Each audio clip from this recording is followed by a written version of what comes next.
안녕하세요. 온땅교회를 말씀으로 섬기고 있는 한성민 목사입니다.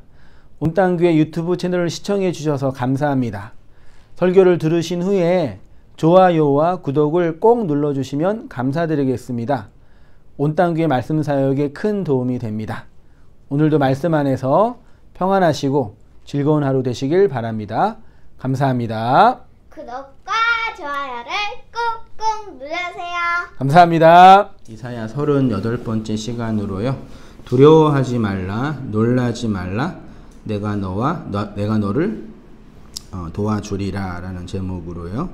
같이 말씀 상고할게요. 10절 말씀 많이 알고 읽어보셨고 암송까지 했죠. 또 다시 읽어보니까 느낌이 어떠셔요? 두려워하지 말라, 내가 너와 함께함이라.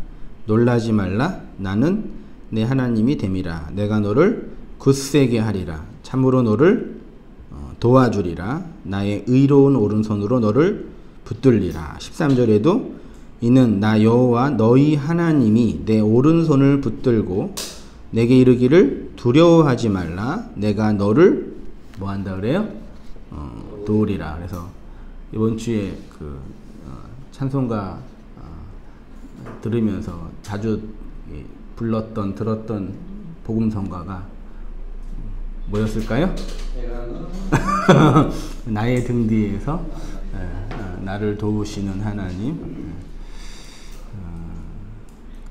되게 우리는 그 찬양곡과 가사에 대한 좀 저항감과 부정적인 감정이 있는 것 같아요. 나의 등 뒤에서 나를 도우시는 주. 하나님, 우리 성도님도 잘 도와주세요. 우리 이장로님만 도와주시고 나머지는 안 도와주시는 건가요? 도와주시지 항상. 이 웃음은 어떤 의미일까? 예. 다시 이사야 본문을 읽어보니까 새롭더라고요. 또 설레이기도 하고. 도우시는 하나님이라는 주제로요. 같이 말씀 상고하도록 할게요. 지난주에 했던 부분 한번 좀 읽어보면서 정리해 볼게요. 한번 우리 장로님 먼저 한번 읽어주시겠어요? 흔들리지 않는 우상을 만드는 자들이요. 하나님이 정하신 이스라엘의 구원 방법은 동방에서 일으켜진 만왕의 왕을 통하여 이스라엘을 바벨론 포로에서 귀환시키는 것입니다. 그런데 동방에서 일으켜진 왕 중에 왕의 통치를 거역하는 자들이 있는데 그들은 여전히 하나님 반대편에서 하나님을 말씀을 우상으로 만들어 흔들리지 않는 자기 확신으로 그 우상을 붙잡으며 살아간다고 합니다. 그는 말씀을 잘 이용하고 치장하고 꾸미는 기술자입니다. 7절의 말씀이 이러한 내용입니다. 밑에도 읽어주십시오. 41장 7절. 예. 목공은 금장색을 경례하며 망치로 고르게 하는 자는 배질꾼을 경례하며 이르되 땜질이 잘 된다 하니 그가 못을 단단히 박아 우상을 흔들리지 아니하게 하는도다. 예, 그래서 하나님은 그들과 싸우지 않으시죠. 하나님은 자기 욕망에 충실하며 살아가는 자들을 그냥 두신다라고 표현하죠. 하나님이 자기 욕망을 따라 살아가는 자들을 그냥 둔다라고 할 때 이게 그 뒤에 나중에 이제 로마서 1장 28절에 각주를 제가 넣었는데 그들이 마음에 하나님 두기를 싫어함에 있지요. 마음에 하나님 두기 있지요. 마음에 하나님을 둔다가 헬라어로 에코라는 단어거든요. 나중에 뒤에 이제 그 단어 잠깐 나눌 텐데 이게 에코가 영어의 have라는 단어로 많이 번역이 됐어요. 그래서 기본적인 뜻이 소유하다, 가지고 있다, 뭐 그런 기본적인 뜻으로 이제 번역이 됐어요. 그래서 하나님을 가지고 있기 싫은 것, 직역을 하면 그런 뉘앙스, 그러니까 에코다, 그렇게 한번 마음에 둔다라는 거, 소유한다, 뭐 그런 뉘앙스입니다. 나중에 뒤에 가서 더 자세히 볼게요. 이렇게 흔들리지 않는 우상을 가지고 있는 자들을 설명하신 후에 8절에 그러나 나의 종 이스라엘은 이렇게 이제 말씀하고 있죠. 8절부터 10절 다시 한번 읽어보겠습니다. 시작. 그러나 나의 종 너 이스라엘아, 내가 택한 야곱아, 나의 본 아브라함의 자손아, 내가 땅 끝에서부터 너를 붙들며 땅 모퉁이에서부터 너를 부르고 내게 이르기를 너는 나의 종이라. 내가 너를 택하고 싫어하여 버리지 아니하였다 하였노라. 두려워하지 말라 내가 너와 함께하니라. 놀라지 말라 나는 내 하나님이 됨이라. 내가 너를 굳세게 하리라. 참으로 너를 도와주리라. 참으로 나의 의로운 오른손으로 너를 붙들리라. 뒤에 하나님의 나라를 상속할 공부 한번 84 읽으십시오. 8절부터는 이스라엘의 구원의 근거에 대한 말씀이 기록되어 있습니다. 하나님께서 동방에 한 왕을 일으켜 세우신 이유는 이스라엘의 진정한 왕이 되시기 위함이며 이는 이스라엘의 대적을 멸망시키고 이스라엘을 구원하기 위함입니다. 그들은 하나님의 종이고 아브라함의 자손이며 하나님의 택한 야곱이기 때문입니다. 하나님이 야곱을 택하였다는 것은 아브라함과 이삭과 야곱의 족장들의 역사를 통해 야곱이 이스라엘이 됨으로 하나님의 나라를 상속받은 자라는 것을 말하는 것입니다. 따라서 이스라엘은 하나님의 언약에 근거하여 하나님의 나라를 상속할 공동체입니다. 그러면 하나님의 나라는 어디에서 이루어지고 있습니까? 우리의 역사 안에서 그 현실을 통하여 이루어집니다. 예, 인간의 측면에서 인간의 역사, 우리의 삶들을 잠깐 들여다본다면 모든 인간은 자기 욕구에 충족하기 위하여 살아가는 자들입니다. 그래서 이제 욕망하는 인생들이라고 하죠.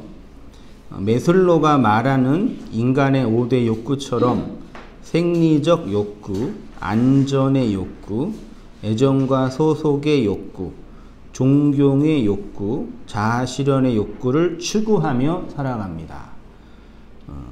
이 욕구가 단계적으로 충족이 될 때 느끼는 감정을 뭐라 그래요? 그걸 이제 만족감 혹은 행복감이라고 하죠. 그렇죠. 생리적인 욕구는 가장 그 동물적인 욕구죠. 먹고 자고 배설하고, 그렇죠. 이게 충족이 안 되면 불행하죠. 그렇죠. 그리고 아프면 모든 게 다 없어지잖아요. 심지어 변비만 걸려도 사람이 미치는데, 인간은 동물이기 때문에 뭐 하늘의 고상한 뭐 진리, 뭐 초월의 은혜 이런 거 있어도 기본적인 이게 채워지지 않으면 안 되죠. 그렇다고 요거만 채워진다 행복하지 않죠. 그래서 이제 이쪽이 말한 겁니다. 이렇게. 아무튼 이제 제가 말씀드리고 싶은 거는 우리가 흔히 행복하다고 할 때는 이 욕구들이 단계적으로 충족될 때 느끼는 상대적 평가와 주관적인 감정이에요. 그래서 행복감이라고 합니다. 우리가 이 땅에서 인간이 이 땅에서 경험하는 행복은 행복 자체가 아니라 행복감이죠. 성경은 행복, 마카리오스, 복되도다, 혹은 바라크, 복, 혹은 에제르 이런 개념을 행복감과 구분해서 분명히 설명하죠. 심지어 그래서 이런 생리적인 욕구, 안전의 욕구, 애정과 소속의 욕구, 존경의 욕구, 자아실현의 욕구가 충족되지 않아도 행복한 자다라고 표현하죠. 복된 자라고. 이게 참 복음의 아이러니라고 말하면 좀 그렇지만 비밀이죠. 그렇죠. 그래서 이러한 욕구가 다 충족이 되지 않더라도 행복해하는 사람이 있는가 하면 충족이 충분히 되었더라도 불행하다고 생각하는 사람들이 있습니다. 왜요? 이런 것들은 상대적이고 주관적인 평가이기 때문에. 상대적이고 주관적이고 감정적인. 그래서 마약을 맞으면 행복해지죠. 고통이 없죠. 몰핀을 맞으면 고통이 없죠. 마약을 맞으면 행복해지죠. 근데 그 행복은 어떤 행복이에요? 제가 표현하기로는 행복감이라고 표현하는 거죠. 감정적인 위로죠. 아무튼 인간은 자기 욕구의 충족을 따라 살아가는 자들입니다. 그래서 겉으로 보기에 인간의 사회는 진보하고 발전하고 진화하는 것처럼 보이지만 실제로는 그 안을 보면 언제나 그 모습 그 모양으로 자기 욕구의 충족을 위한 욕망하는 자아들의 악의 다툼이 일어나는 곳이 요 세상이죠. 악의가 뭐죠? 굶주릴 아, 귀신할 때 귀예요. 저 여름이 되면 귀신 프로그램 많이 하잖아요. 귀신을 또 보니까 귀신의 종류가 수없이 많더라고요. 마귀, 악귀, 원귀 이런 게 있더라고요. 악귀는 뭐예요? 악한 귀신. 원귀는 원한이 있는 귀신. 그리고 또 악귀는 배고픈 귀신. 그래서 배고픈 자의 다툼이 이 세상이죠. 그게 이제 지옥의 모습이라고 불교 용어이긴 하지만. 그래서 이제 이 세상은 그 내적 양식이 아닌 외적 양식을 쫓아다니는 악귀들의 싸움터죠. 배고픈 자들의, 배고픈 귀신들의 싸움터. 누가요? 우리가요. 어떤 죽어서 나온 홀령들이 아니라 이 세상에 살아가는. 단순하게 생각해 보세요. 우리가 언제 행복해요? 뭐가 충족이 될 때 행복하잖아요. 심지어 말씀도 충족이 될 때 행복하잖아요. 말씀의 은혜를 받았다는 게 뭐예요? 뭐가 충족이 되는 느낌을 받을 때 그 은혜 받았다고 표현하죠. 뭘 이렇게 먹어야 돼요, 우리는. 안 먹으면 죽어요. 그래서 그걸 그렇게 먹어야 될 존재를 악이라고 표현을 하는 거죠. 근데 겉에 있는 말씀을 먹냐, 속에 있는 말씀을 먹냐, 뭐 그 차이라고 표현할 수 있겠지만, 있습니다. 자, 그러면 하나님이 보시는 인간의 역사는 뭐냐? 한번 집사님 읽어주시겠어요? 그러면 하나님이 바라보시는 인간의 역사는 어떻게 움직이고 있는 것일까요?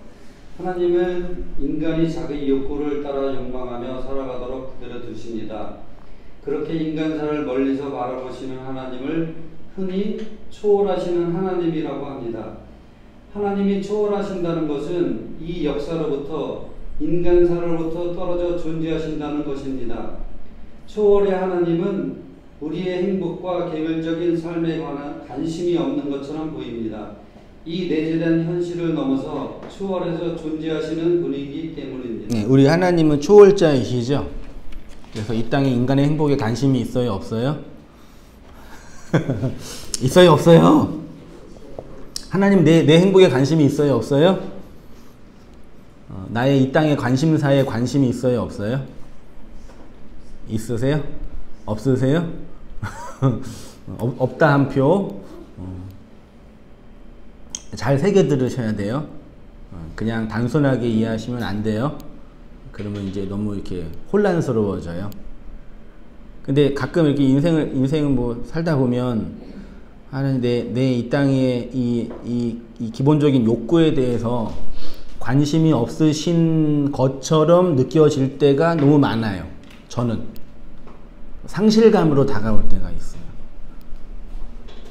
뭐 제가 뭐 제일 많이 고생하는 건 아니지만 다 각자 고생하고 있지만 그렇게 이렇게 힘들게 있으면서 눈물 날 때 있잖아요.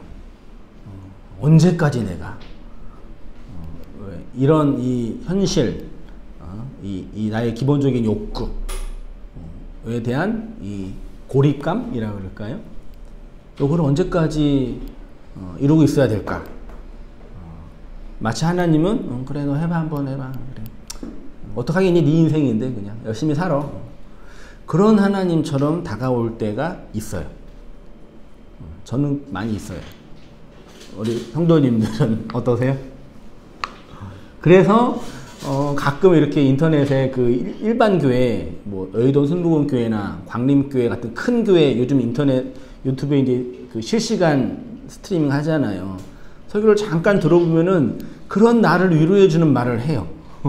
하나님 우리를 보호하신다. 너의 아픔과 눈물을 들어주신다. 어려울 때 피할 길을 주신다. 그렇게 느껴질 때가 없다라고 말할 수 없어요. 저는요. 목사님 너무 믿음이 없으시네. 그렇게 말씀할 수도 있지만 그래요. 그런데 하나님은 초월에 계시는 존재이시기도 하지만 우리에게 또 어떻게 다가오시냐면은 내재하시는 분이라고 신학적으로 표현을 해요. 오늘 제가 읽어볼게요. 그런데 성경은 하나님이 초월로 존재하신다고만 하지 않으시고 또한 우리 가운데 내재, 요 내재라는 단어로 표현합니다. 그래서 인간의 생, 사, 화, 복을 주관하시고 역사 안에서 우연적으로 발생되는 일이 하나도 없으며 오직 하나님의 뜻과 의지 안에서만 이루어지는 것이라고 하지요. 하나님은 인간의 역사와 현실을 하나님의 나라를 완성하는 것으로, 하나님의 구속사를 펼치시는 것으로, 이루시기 위한 것으로, 과정으로 보시는 거죠. 그래서 이 내재된 세상을 하나님의 나라의 모형과 상징으로, 허상과 과정으로 건네주셨다라고 표현을 하고 있습니다. 그러니까 신학적으로, 교회 역사적으로 평가, 객관적으로 평가를 하자면 우리 개인적으로도 그렇고 초월의 하나님을 많이 강조하다 보면은 어떻게 신학과 신앙이 굳어지게 될까요? 하나님은 내 속에서, 내 안에서, 우리 안에서 간섭하시고 관여하시는 그런 신이 아니다라는 그런 신관이 만들어지죠. 그래서 이 역사는 허상이고 가짜, 일루전이고 없어질 것이기 때문에 여기는 하나도 중요한 것이 아니다. 그러니까 중요하지 않으니까 뭐 하기가 편해요? 버리기가 편하죠. 막 애착을 가지고 미련을 가지고 막 붙잡을 필요가 없는 거죠. 쉽게 말하면 건너가기가 편하죠. 뭐 없으니까. 그렇죠? 그렇게 강조되겠죠? 그럼 내재하는 하나님을 강조하면 어떻게 돼요? 여기가 되게 중요한 거죠.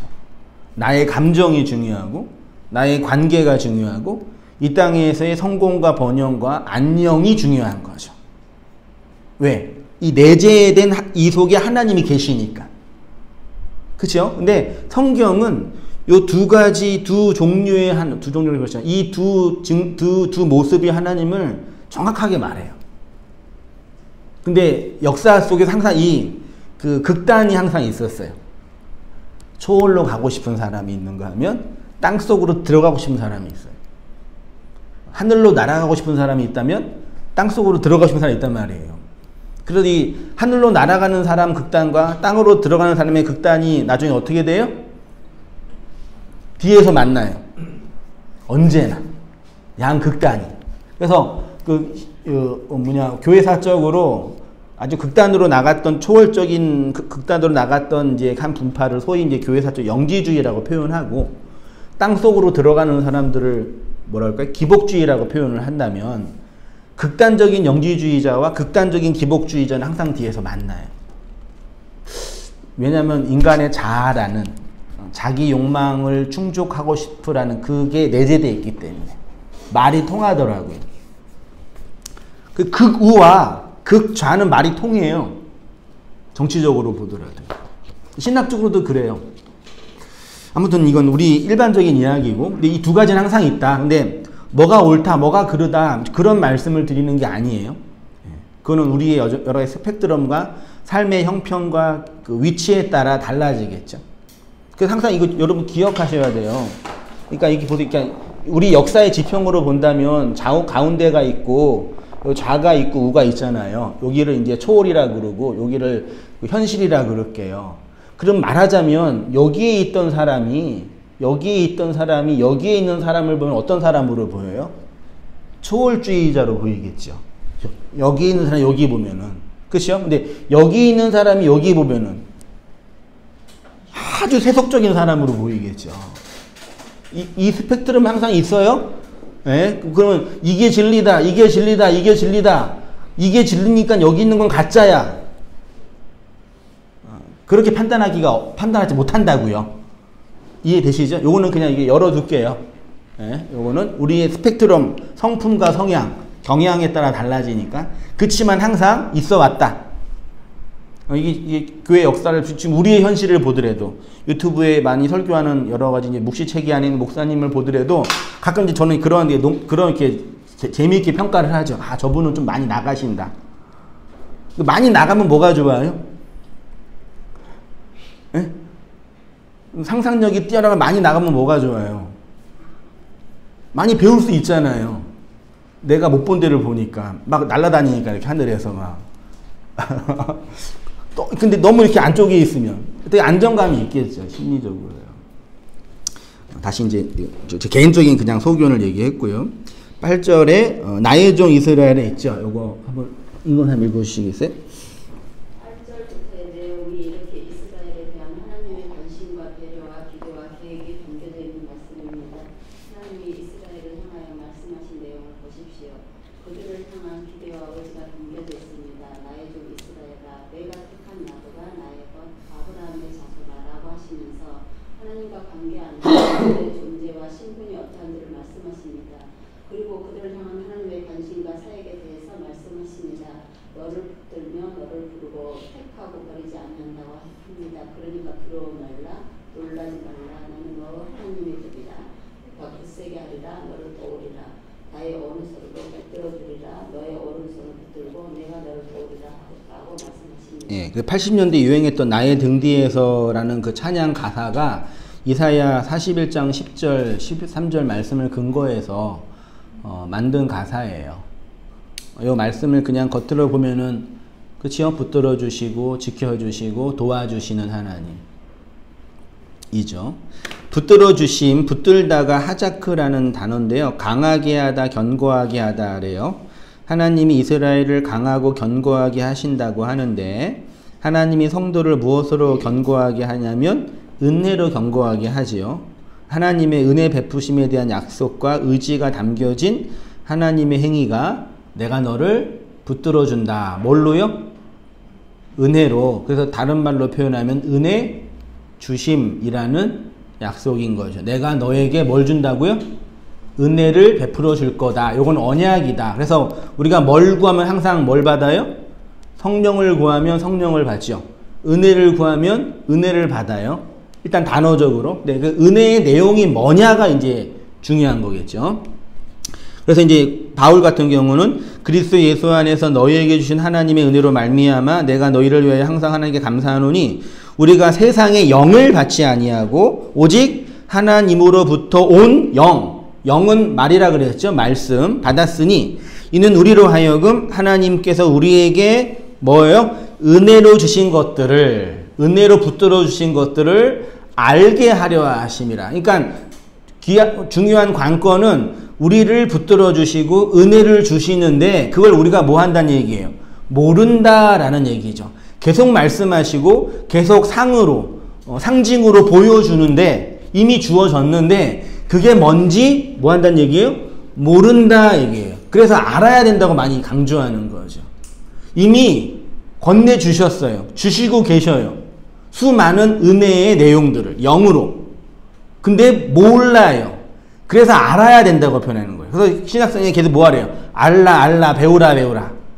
성도가 하나님의 말씀을 듣고 말씀을 배우는 것도 공부하는 것 자체가 목적이 아니라 은혜의 주심을 뭐 하려고요?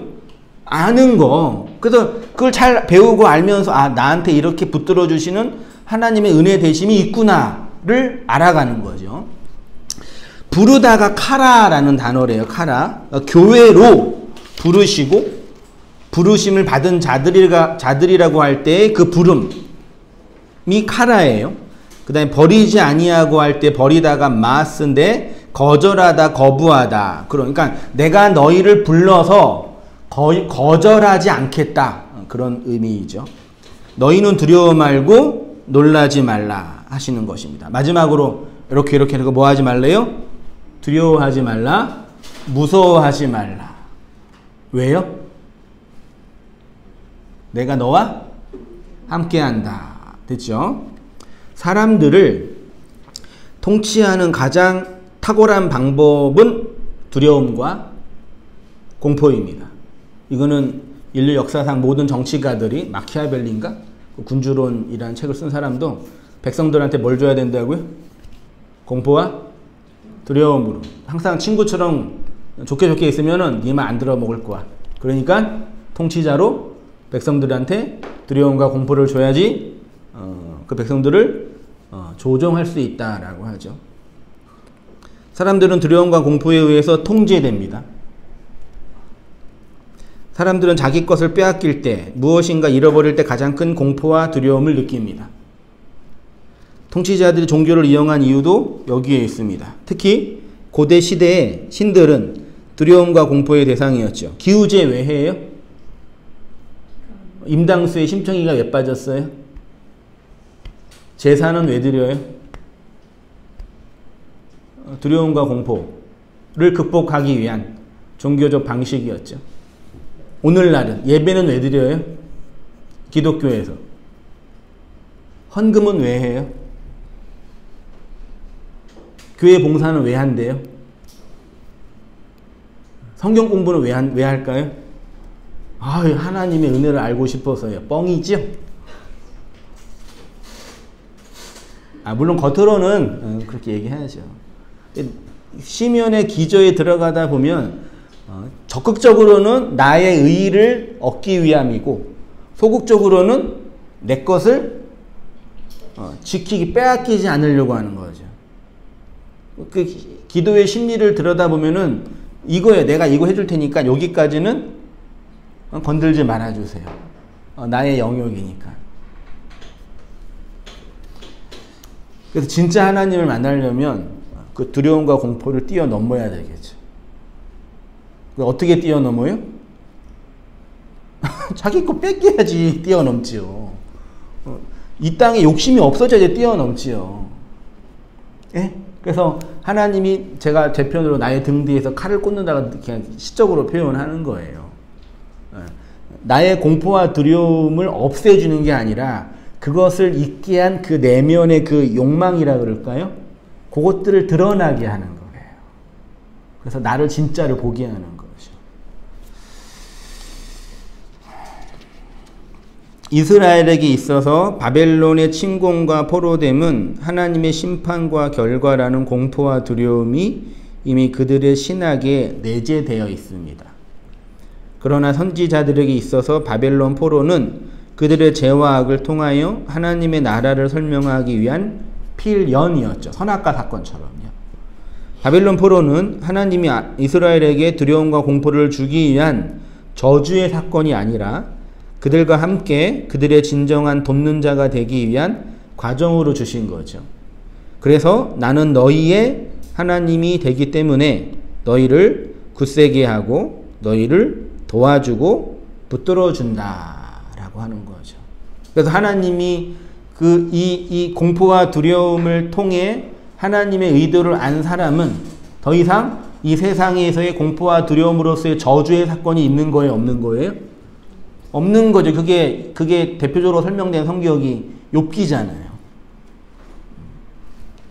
그게 이제 이스라엘 백성들에게는 바벨론 포로라는 바벨론 유슈라는 그 역사적 사건으로 설명된 거고 우리도 여전히 그 사건 안에 있는 거죠.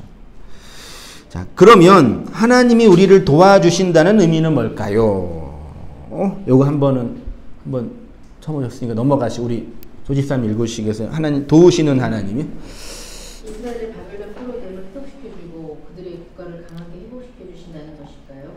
하나님이 우리를 도와준다는 것은 우리의 육체적인 욕구를 충족시켜주시는 것이 아니라는 것을 이미 알고 있으실 것입니다. 그러면 하나님이 우리를 도와주신다고 하시는 걸 무엇을 도와주신다고 하시는 것입니다. 예, 일단 전제는 도와주시죠? 네. 하나님은 누구를요? 나를 도와주세요. 믿으십니까? 믿으셔야 합니다. 전적으로 믿으셔야 합니다. 도와주시죠? 네, 그러면 도움의 내용이 뭐냐가 중요하죠. 도움의 내용이 시편을 보면은요. 여호와께서 내 편이 되사 나를 돕는 자들 중에 계시니 그러므로 나를 미워하는 자들에게 보응하시는 것을 내가 보리라 있죠. 여호와께서 누구 편이 된대요? 내 편이죠. 요거 편이라는 단어가 헬라어로 레라는 전치사예요. 레, 이건 어디에게로 방향을 나타나는 전치사거든요. 그러니까 나에게로예요. 여호와가 누구에게로요? 나에게로, 네 편, 내 편이 아니라 하나님이 나에게로 오사, 대사, 나를 뭐 한대요? 돕는 자죠. 요 돕는 자가 히브리어로 뭐라고요? 제가 각주 넣었죠? 아자르라는 단어, 이게 돕다라는 단어예요. 아자르. 시편 30편 10절. 여호와여 들으시고 내게 은혜를 베푸소서. 여호와여 나를 돕는 자가 되소서. 요게 아자르예요. 그러니까 여호와 하나님은 나를 뭐 하는 자라고요? 돕는 자. 그게 아자르예요. 요 아자르가 제일 먼저 사용된 용례가 창세기 2장 18절입니다. 같이 읽어보겠습니다. 시작. 여호와 하나님이 이르시되 사람이 혼자 사는 것이 좋지 아니하니 내가 그를 위하여 돕는 배필을 지으리라 하시니라. 창세기 2장입니다. 2장이에요. 하나님이 사람이 혼자 사는 것 있죠. 여기에 사람은 누굴까요? 그러니까 인류 보편, 인간이라는 족속은 혼자 사는 게 좋은 게 아니야. 그걸 말하는 게 아닙니다. 인간은 결혼을 해야지 좋은 거고 결혼하지 않는 건 나쁜 거다. 나 실제로 그 얘기 들었다니까요. 왜 말씀 근거로? 결혼식 주례할 때도 많이. 그러니까 결혼하는 게 옳은 거고 하지 않는 건 그는 순리에 어긋나는 나쁜 행동이다. 요즘 많이 그 깨졌지만 그런 말씀이 아니라 원어를 보니까 그 사람이가요 하아담이에요. 그럼 하는 정관사거든요. 그 아담은 뭐예요? 아담. 그 아담. 그러니까 가리키는 거예요. 하나님이 만든 그 아담, 첫 번째 아담, 모든 인류를 대표한 그 아담. 그 아담이 혼자 사는 거 있죠. 이 혼자 사는 게 밑에 제가 있는데 뭐뭐에서 분리되다 뭐 그런 뜻이에요. 그게 좋지 않기 때문에 뭘 만든다고요? 돕는 배필을 만드셨대요. 돕다가 아자르입니다. 이 아자르의 명사형이 에제르인데 창세기 2장 18절에 하와를 아담의 돕는 배필로 만드셨을 때 사용된 단어입니다. 이 말씀은 사람이 결혼을 하는 것이 결혼을 하지 않는 것보다 더 좋은 것이다. 심지어 결혼을 하지 않는 것은 자연 질서를 위배하는 것이다를 증명하기 위한 말씀이 아닙니다. 사람이 결혼하지 않는 것이 좋은 것이 아니라 그 아담이 결혼하지 않는 것, 로토브, 선이 아니다 되어 있어요. 혼자 사는 것이 여기 혼자 사는 것이 그 하야 바드인데요. 요 바드는 어디에서 분리됐다. 분리된 존재가 하야 바드래요. 그러니까 그 아담이 짝이 없는 그 상태가 하나님 보시기에 로토브, 선하지 않기 때문에 그 짝을 돕는 배필로 아싸 만드셨다고 표현하는 거죠. 돕는 배필이 히브리어로 에제르, 네게드예요. 그러니까 에제르가 돕다고요. 배필이 네게드예요. 배필이 뭐예요? 그냥 결혼 상대자죠. 네, 맞죠? 근데 네게드는 뭐냐면 어디 앞에, 어디 맞은편에 란 뜻이죠. 아까 제가 시편 118편 7절에 여호와께서 내 편이 있죠. 네. 반대에서 안으로 들어올 때 그 나의 계로 있잖아요. 그러니까 이 돕는 배필을 전치사 방향으로 본다면 그 나라는 존재가 이렇게 있잖아요. 요거 반대편에 있죠. 요 나를 완성하는 너 있잖아요. 요게 배필이란 말이에요. 이걸 뭐라 그래 흔히? 짝이라 그러죠. 내 반대편에, 하나님이 내 반대편에 나에게로 들어오는 거죠. 그 두 개인데 하나가 되는 거죠. 그게 내 편에 계시다 그 뜻이에요. 그럼 하나님이 내 편에 와주세요라는 그 시인들의 탄원은 쉬운 말로 뭐예요? 나의 짝이 돼주세요. 그럼 짝은 나한테 뭘 주는 거예요? 나의 생명을 완성하는 존재잖아요.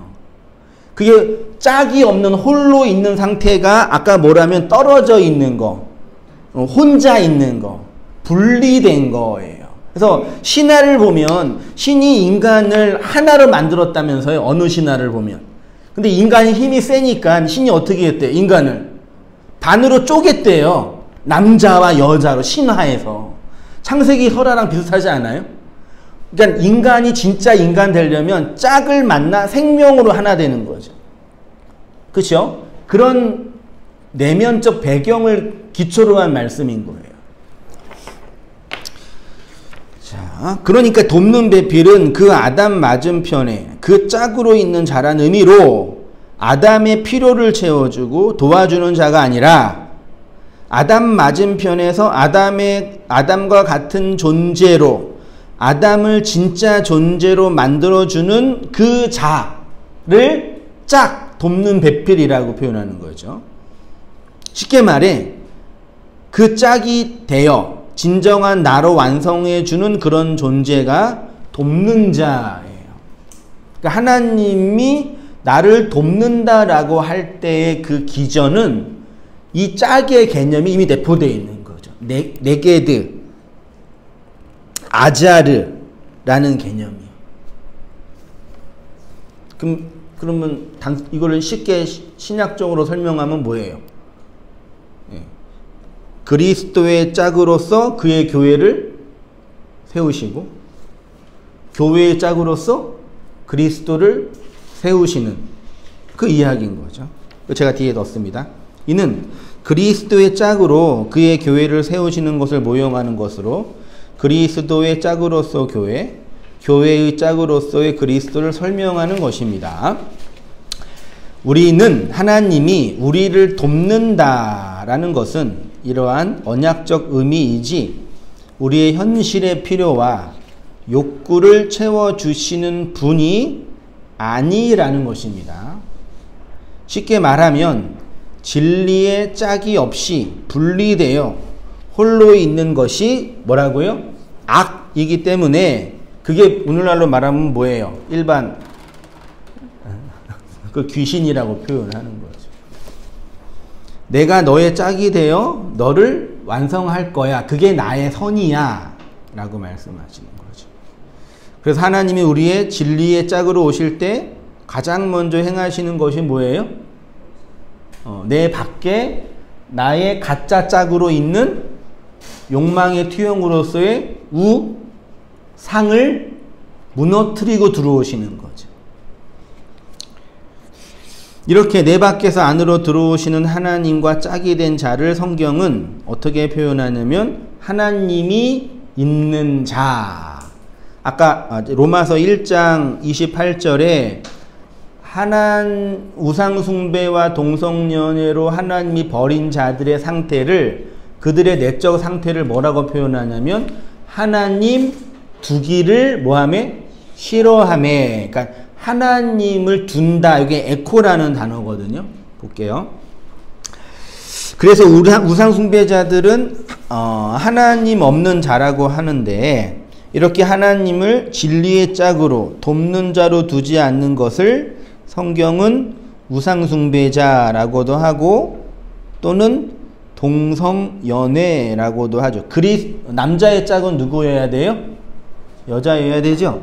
여자의 짝은 남자여야 되죠. 땅의 짝은 하늘이어야 되죠. 하늘의 짝은 땅이어야 되잖아요. 근데 땅이 땅을 추구해요. 그게 뭐예요? 동성연애예요. 그것의 현상으로 진짜 동성연애가 있는 거죠.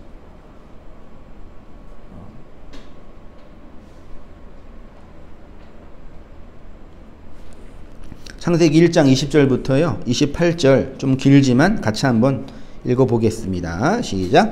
창세로부터 그의 보이지 아니하는 것들 곧 그의 영원하신 능력과 신성이 그 만드신 만물에 분명히 보여 알려졌나니 그러므로 그들이 핑계하지 못할지니라. 하나님을 알되 하나님을 영화롭게도 아니하며 감사하지도 아니하고 오히려 그 생각이 허망하여지며 미련한 마음이 어두워졌나니 스스로 지혜 있다나 어리석게 되어 썩어지지 아니하는 하나님의 영광을 썩어질 사람과 새와 짐승과 기어다니는 동물 우상에 바꾸었느니라.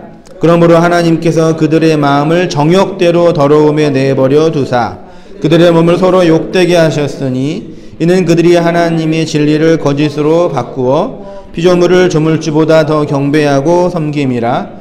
주는 곧 영원히 찬송할 이시로다. 아멘. 이 때문에 하나님께서 그들을 부끄러운 욕심에 내버려 두셨으니 곧 그들이 여자들도 순리대로 쓸 것을 바꾸어 영리대로 쓰며 그와 같이 남자들로 순리대로 여자 쓰기를 버리고 서로를 향하여 음욕이 부릴 듯하며 남자가 남자를 더불어 부끄러운 일을 행하여 그들의 그릇 때문에 상당한 보응을 그들 자신이 받았느니라. 또한 그들이 마음에 하나님 두기를 싫어하며 하나님께서 그들을 상실한 마음대로 내버려 두사 합당하지 못한 일을 하게 하셨으니 24절에 그러므로 하나님께서 그들을 마음의 정욕대로 있죠.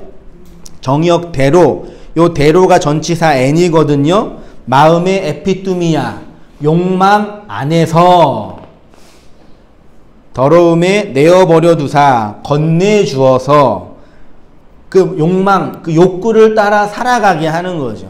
그래서 메설로가 말한 5대 욕구를 추구하며 살지요. 인간은. 네. 그렇게 살아야지 행복한지 아는 거죠. 그렇게 추구한 게 좋은 거라고 아는 거죠. 근데 인간의 내면 안에는 그걸 다 추구해도 만족해요? 만족이 없어요? 만족이 없어요. 그 욕망하는 그 인간의 내면을 그래서 무저갱이라고 표현하는 거죠. 그 짝이 없는 상태에서의 동성연애에 말하자면 이 땅에 생리적 욕구, 자아실현의 욕구, 뭐 생물학적인 욕구 실현해도 예. 그 다음에 쭉 가다가 28절에 보세요. 또한 그들이 마음에 하나님 두기를 뭐한대요? 싫어함에 있지요. 요 두기가 헬라어로요. 에코라는 단어래요. 각주 15번에 헬라어 스트롱 코드에 2192번에 에코라는 단어가 있는데 이게 기본적인 뜻이 소유하다, 가지다 그런 뜻이래요. 소유하다. 그러면 이제 직역하면 그들이 마음에 하나님 소유하기를 싫어하매 라고 직역할 수 있죠. 그럼 보세요. 28절에 그들을 상실한 마음대로 내버려 두신 이유는 그들이 마음에 하나님 두기를 싫어하기 때문이라고 하는데 하나님을 마음에 두다가 에코로서 가지다, 소유하다, 보유하다예요. 그러니까 하나님을 에코한다라는 것은 하나님을 소유하고 하나님을 보유한다라는 뜻이겠죠. 그럼 이렇게 질문할 수 있겠죠. 그럼 인간이 내재된 피조물인 인간이 초월자이신 하나님을 소유할 수 있나요? 없죠. 뭐 어려우지만 인간이 하나님을 가질 수 있어요? 성경은 이제 소유한다라고 표현하고 있거든요. 근데 이게 재미있는 게 단어를 공부하니까 제가 몇 번 얘기했던 건데 에코라는 단어가 이 단어 어근을 찾아보니까 함께 나누는 것, 참여하는 것, 친교와 교제를 나누는 것으로 포함된 단어예요. 그 에코의 동의어가 뭐라고요? 코이노니아예요. 코이노니아는 흔히 뭘로 번역됐어요? 친교, 나눔, 교제, 함께, 먹음. 신약 성경의 이 코이노니아는 아주 중요한 성례전이에요. 예수님이 교회에게 전한 성례는 요것뿐이 없지요. 성찬으로 하는 나눔이요. 에코가 사용된 용례가 요한 1서 5장 12절에 제가 볼게요. 아들이 있는 자에게는 생명이 있고 하나님의 아들이 없는 자에게는 생명이 없는. 그러니까 아까 창세기 로마서 1장 28절의 말씀의 요한 버전이에요. 아들이 있는 자 있죠? 있다. 요 있다가 헬라어로 뭐겠어요? 에코겠죠. 에코예요. 아들을 소유한 자에게는 생명이 에코 있고 아들이 없는 자에게는 생명이 없다. 이렇게 표현하고 있습니다. 하나님이 인간을 평가하는 기준은 인간의 성품도 도덕성도 성공과 윤리도 아닌 아들이 있느냐 없느냐로 평가하시겠다는 얘기죠. 그래서 아들이 있는 자는 생명이 있고 아들이 없는 자는 생명이 없다가 아니라 생명이 아니다예요. 생명을 소유하는 개념이 아니까 그 생명이 아니다. 없음이다. 그 뜻인 거지. 이 에코가 아들을 소유한다는 개념인데 에코가 뭐와 관련된 단어이냐면 함께 나누는 것, 참여하는 것, 친교와 관련된 단어래요. 그래서 코이노니아로 번역이 됐어요. 제 코이노니아 단어 많이 있는데 로마서 15장 26절 몇 개 있는데 같이 읽어보겠습니다. 로마서 15장 26절이요. 시작. 이는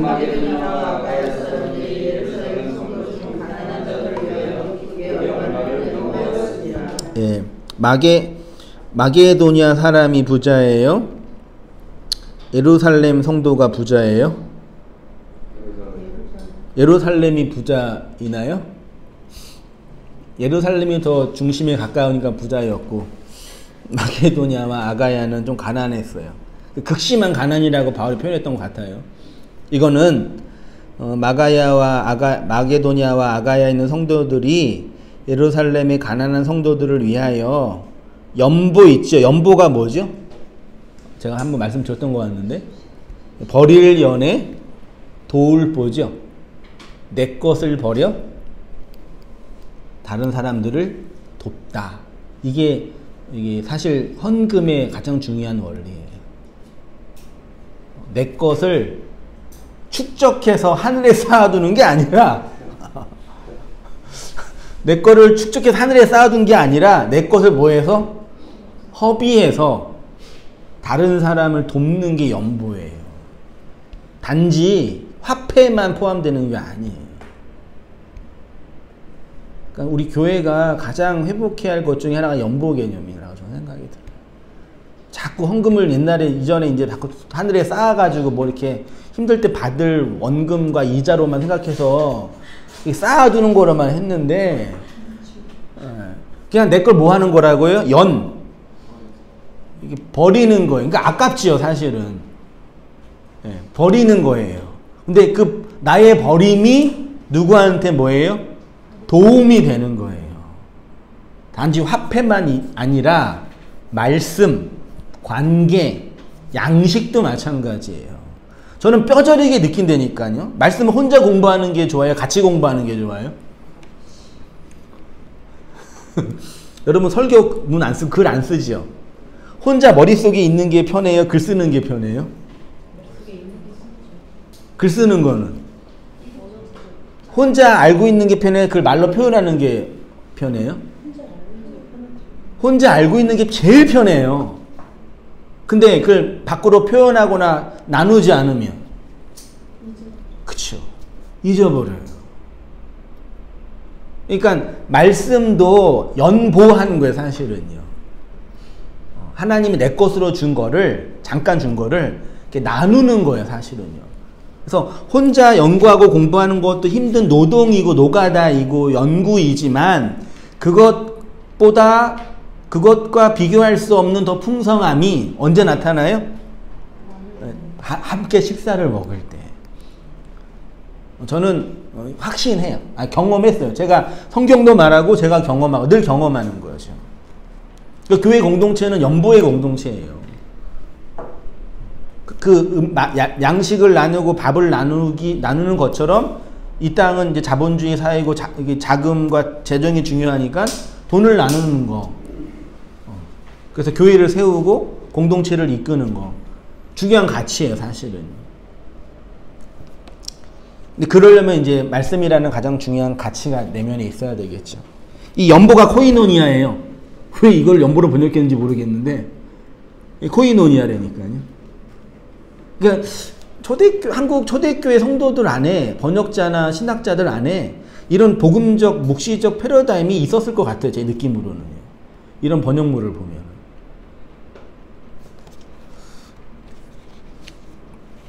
그러니까 우리나라 그 구한말, 그 정치적으로든 군사적으로 어려운 시대, 이 땅에서는 소망이 없는 시대였잖아요. 그러니까 성도들이, 초대 기독교인들이 어디를 많이 추구했겠어요? 하늘을 많이 추구했단 말이에요. 되게 묵시적 관점이 강했을 거예요. 그래서 거기에 대한 부작용으로 신비주의가 나온 거예요. 산속에 들어가 동굴에 들어가고 기도하면서 은혜 받는 걸로만. 물론 거기는 부작용으로. 그렇게 있다가 현실을 넘어서 하늘로 가다가 6.25 동란 일어나고 60년대 70년대 뭐가 일어났어요? 잘 살아보세요. 잘 살아. 이 땅에 좀 번영해 보자 라는 이 현실에 대한 이야기를 많이 하면서 교회가 이제 하늘에서 어디인 거예요? 땅으로 많이 내려와서 이 현실에 대한 산업화되면서 이제 복 얘기하고 그런 산업화된 기독교의 물을 먹으면서 우리 어르신들이 배우신 거예요. 그렇게 역사적으로 다 그렇게 이유가 있는 거예요. 예. 연보 열심히 하세요.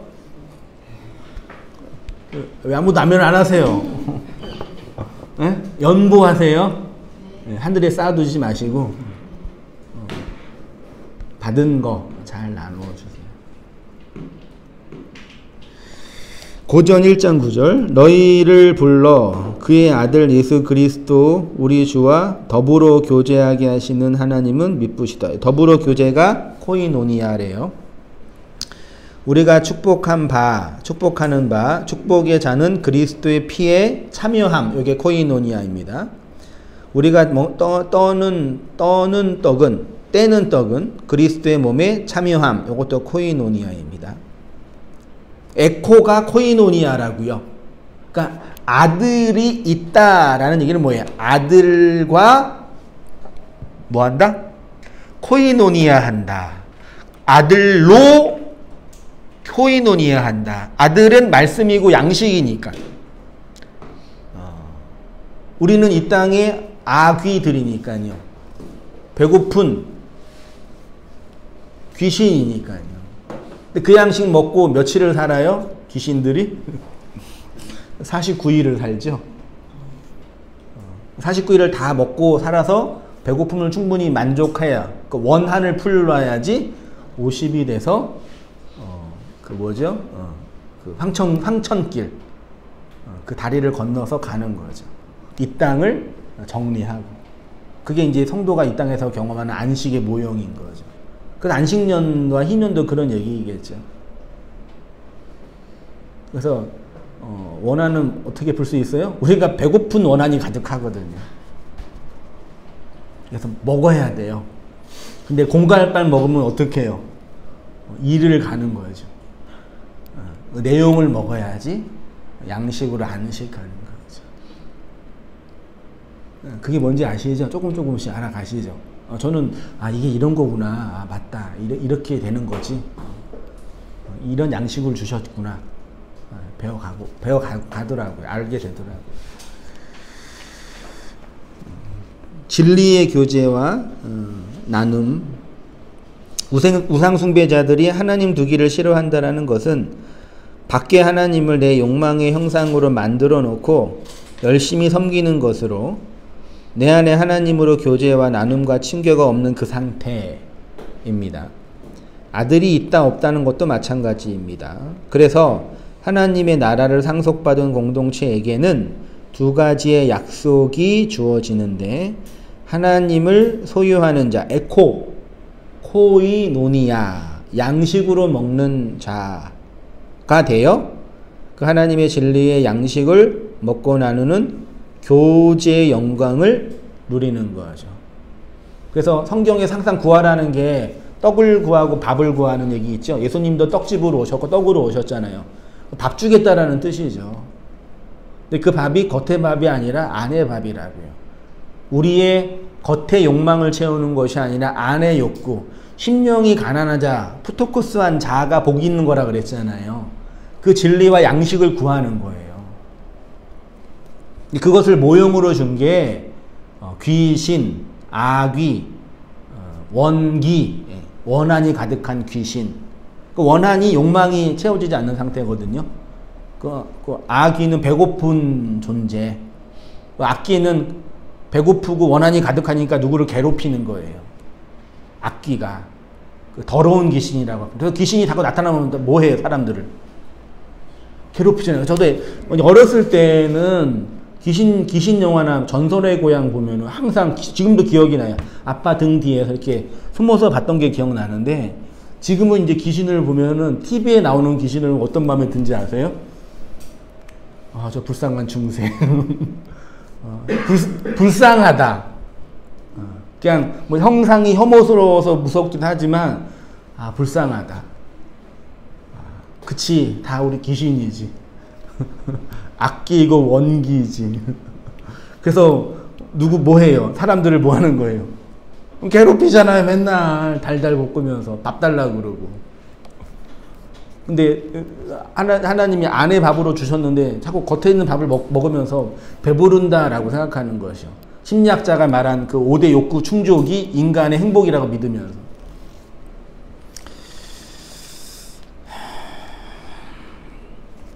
그래서 두 가지 약속을 주셨습니다. 우리가 하나님의 돕는 배필로 서로 사랑으로 있는 그것, 그래서 서로를 향하여 서로 죽는 언약이 이루어지는 교제와 나눔이 핵심인 거죠. 이것이 바로 아들이 있는 자에게 주어지는 생명입니다. 그래서 예수님이 이렇게 말씀하셨죠. 요한복음 15장 9절 같이 보겠습니다. 시작.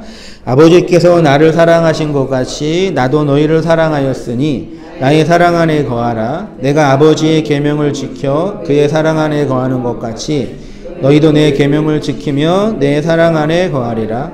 내가 이것을 너희에게 이름은 내 기쁨이 너희 안에 있어 너희 기쁨을 충만하게 하려 함이라. 내 계명은 곧 내가 너희를 사랑한 것 같이 너희도 서로 사랑하라 하는 이것이니라. 사람이 친히 친구를 위하여 자기 목숨을 버리면 이보다 더 큰 사랑이 없나니 명하는 대로 행하면 곧 내 친구라. 계명을 지킨다라는 것은 말씀을 마음에 담는다, 말씀이 마음이 된다라는 의미입니다. 예수님이 아버지의 말씀을 마음에 담고 이 땅에 내려오신 것처럼 우리도 그 말씀을 마음에 담으면 하늘로 가게 되는 것이죠. 전제는, 조건은 아버지가 주신 양식을 먹고 코이노니아 하고 49일을 열심히 지내고. 그게 우리도 이제 그 제사 예법에도 49제 돌아가시면 49제를 하는 게 뭐겠어요?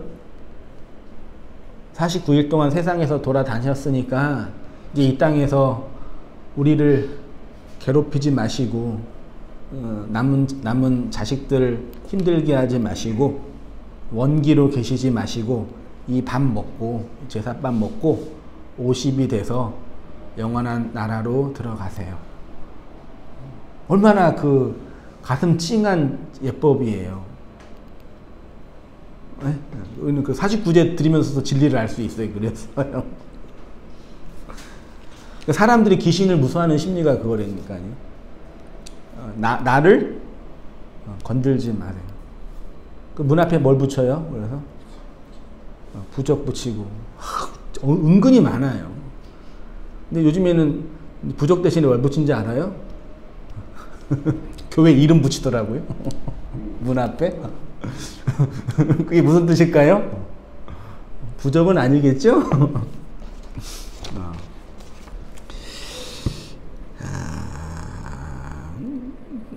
여기서 말하는 서로 여기 12절 한번 보세요. 내 계명은 곧 내가 너희를 사랑한 것 같이 너희도 서로 사랑하는 것이다. 이 어떤 뉘앙스세요? 예수님의 계명은 뭐라고요? 내가 예수님이 너희를 뭐 했어요? 사랑했잖아요. 그렇죠? 사람을, 너희 제자들을 한 것처럼 너희가 또 누구를 사랑하래요? 아니, 누구를 사랑하래요? 내가 너희를 사랑한 것처럼 너희도 나를, 아니 성경 보면은 또 다른 타자를 사랑하라 그러잖아요. 이게 무슨 사랑이요? 서로 사랑. 요한일서에는 형제 사랑 이라고 흔히 이해하죠. 그렇죠? 그러면 예수님의 사랑을 받은 자가 이 땅에서 다른 사람들을 사랑하는 거 맞아요? 틀려요? 맞고 틀리고 명령. 돼요? 안 돼요? 그러니까 예수님의 사랑을 받았잖아요. 받으셨죠? 받고 계시죠? 아니, 몰라요, 목사님. 나 그런 사람 몰라요. 안 받았어요. 그럼 할 말 없는데. 받으셨죠? 그러면 뭐가 돼야 돼요? 다른 형제들을 서로 사랑하는 게 돼야지요. 되세요? 한 분 안 되셨고 나머지 다 되시는 거예요? 되려고 노력하는 거랑 공부를 잘하려고 노력하는 공부 잘하는 건 다른 거예요. 예? 노력은 하는 거랑 사랑이 되는 거랑 돼요 안 되세요? 톡 까놓고 나는 세상에 이렇게 사랑이 없는 교회는 처음 봤어요. 아니, 우리 교회가 아니라 이 땅에 있는 교회들이 왜 이렇게 사랑이 없을까요? 맨날 싸우고 고소하고 돈 헤쳐먹고 심지어 성폭행하고 무슨 사랑이 있어요? 교회 공동체. 미워하지 않으면 할렐루야지. 사랑 없어요. 그거 우리 인정해야 돼요. 사랑이 있도록 노력은 하자. 그 얘기는 그걸 인정해요. 그 노력하자는 얘기는 그냥 다른 사람한테 피해 주지 말자 그 얘기지. 진짜 그 형제를 사랑해요? 아직 톡 까놓고 나를 사랑해가지고 나와 함께한 내 아내와 남편도 사랑하지 못하는 게 인간인데 내가 힘들게 낳은 내 자식도 사랑하지 못하는 게 인간인데 에? 뭐 안다고 우리가 서로 사랑해요. 여기에서 그러니까 성경이 우리에게 말하는 원리는 서로 사랑은 예수님이 날 사랑했잖아요. 나의 짝으로 나한테 오셨잖아요. 그러니까 어떻게 해야 돼요? 나도 예수님을 향해 예수님의 짝으로 사랑하는 그걸 서로 사랑이라 그러는 거예요. 이 땅에 나의 형제로 오신 분이 누구예요? 그 형제 예수님 뿐이 없잖아요. 그 형제 사랑은 누구겠어요? 내가 너 형제로 가서 너로 죽었잖아. 그러니까 너가 내 형제로 나한테 죽어야지. 그게 형제 사랑이잖아요. 아델포스. 됐죠? 그러면 목사님 교회에서 그러면 싸우고 뭐 이기적으로 살면 되냐? 아니 그거는 다른 문제지요. 우리가 모여서 연보하라 그랬잖아요. 내 것을 허비해서 교제하고 나누라 그랬잖아요. 교회 리더나 목사나 조직가나 혹은 교회에 있는 성도들이 그 교회를 조직하고 운영하려고 목사를 왜 쫓아내요? 성도들이 사랑으로 섬겨야지. 왜 쫓아내요? 왜? 설교 못한다고. 은혜가 안 된다고. 이번에 몇 명 제 선후배가 쫓겨났거든요. 왜요? 그리고 또 새로운 목사 또 초빙한대. 근데 이력서 보니까 진짜 화려하더라고요. 뭐 대형 교회 7년 이상 심호해야 되고 THM도 있어야 되고 모두 있어야 되고 모두 있어야 되고 흠이 없어야 되고 면접 보러 갈 때 사모도 같이 오라 그러더라고요. 사모님도 면접 봐야죠. 사모 사례비 주나? 그 사랑이에요 그게? 그 뭐 성도가 목사 그 되죠. 그 목사도 성도 마찬가지잖아요. 어떤 목사는 새신자가 오면은 계산기가 돌린다 그러더라고요. 얼마짜리라고. 이 교회 한 5년 다니면 얼마 뽑을 수 있을까? 뽑을 수 있는 양이 정해져 있다면서요. 양털에 털을 깔고 쓸 양이 있다면서요. 그게 뭐 더러운 얘기가 아니라 우리 현실 교회 안에 있는 얘기라니까요. 교회라고 모여있는 공동체 집단이 서로 주고받으면서 사랑이라고 말하면서 나누는 이야기예요. 이게 무슨 사랑이에요?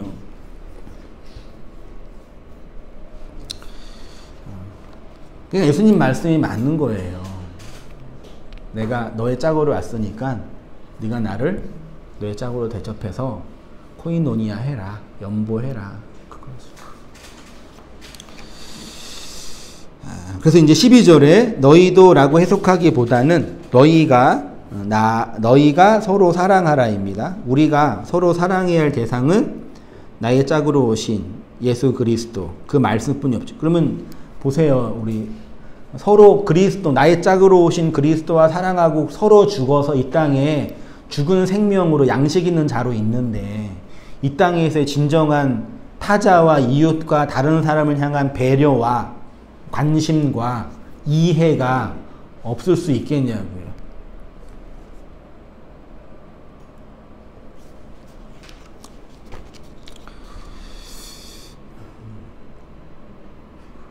요한이 말하는 서로의 개념은 인간 공동체 안에서 서로 사랑하는 것을 의미하는 것이 아니라 나의 서로로 오신 말씀이신 예수 그리스도를 우선적으로 가리키는 겁니다.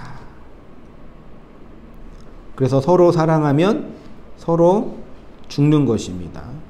예수의 죽음은 예수 혼자 죽는 것이 아니라 나와 함께 나로 죽는 것입니다. 쉽게 말해 서로 사랑은 뭐라고요? 죽어서 짝이 돼서 죽으면 그 생명이 있잖아요. 그 생명을 코이노니아하는 게 이 땅의 교회라는 모임, 공동체의 모임의 핵심이고 사랑의 힘인 거죠.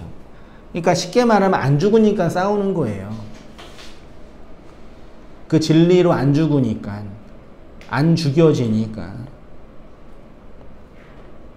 그러니까 우리가 오해하면 안 돼요. 성경을 많이 배우고 이런 목사 저런 목사 이런 진리 저런 진리 많이 들었다고 하고 심지어 수없이 들으면서 통달했다고 하는 분들의 그 현실적 행태를 보면서 상처받을 때가 많이 있잖아요.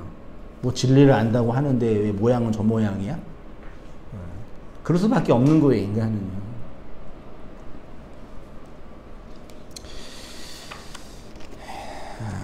쉽게 말해 서로 사랑은 서로 죽는 것입니다. 이것이 하나님이 우리와 함께 하신다. 돕는 자, 에제르. 내가 너를 도우리라 의 의미예요. 하나님 우리 도우시죠. 우리를 도와주시잖아요. 늘 언제나 함께 하시잖아요. 에슬로의 5대 욕구는 충족하지 않으실 때도 있지만 그 내적 양식 언제나 건네주시잖아요. 그러니까 두려워하지 마시고 무서워하지 마시고 굳세게 하시는 하나님으로 붙들어 주시는 하나님으로 진정한 도움이 되시는 하나님의 은혜 안에서 살아가는 우리 모든 성도님 되시기를 축원드립니다. 기도할게요. 하나님 아버지, 오래전 선지자가 고백하고 선포한 말씀처럼 우리를 붙잡아 주시고 붙들어 주시고 도와주시고 함께해 주시고 약속해 주셨던 그 말씀을 우리가 많이 겉의 말로 밭갓의 양식으로 인간의 욕구와 욕망을 채워주는 공갈의 빵으로 이해하였는데 그 안에 있는 진리와 내용들을 잘 깨달아서 우리에게 그 안의 말로 속의 양식으로 그리고 풍성하게 하는 은총으로 베풀어 주시는 그 내용들을 알고 깨달아서 살아가는 저희의 삶들 다 되어지도록 하나님 인도하여 주시옵소서. 우리의 역사와 내재된 현실을 살아가면서 좌절하고 낭망하고 언제까지 어디까지 해야 할까 아파하고 고민할 때도 있지만 그런 저희들을 덮으시고 진정한 진리의 양식을 건네주신 그 그리스도 예수의 은혜 만왕의 왕의 통치 아래서 안식하며 살아가는 저희 삶들 되어지도록 인도해 주시옵소서. 그 받은 것으로 진정한 코이노니아를 이루고 연보하며 살아가는 저희 삶들 될 수 있도록 붙잡아 주시고 그 성령의 위로와 함께 나눔과 함께 함의 은총들을 누리며 이해하며 살아가는 저희 삶들 될 수 있도록 주님 붙잡아 주시옵소서. 이제는 우리 주 예수 그리스도의 은혜와 하나님 아버지의 크신 사랑과 성령의 교통하심이 우리 모든 성도님들의 삶 속에 지금부터 영원까지 함께 있을지어다. 아멘.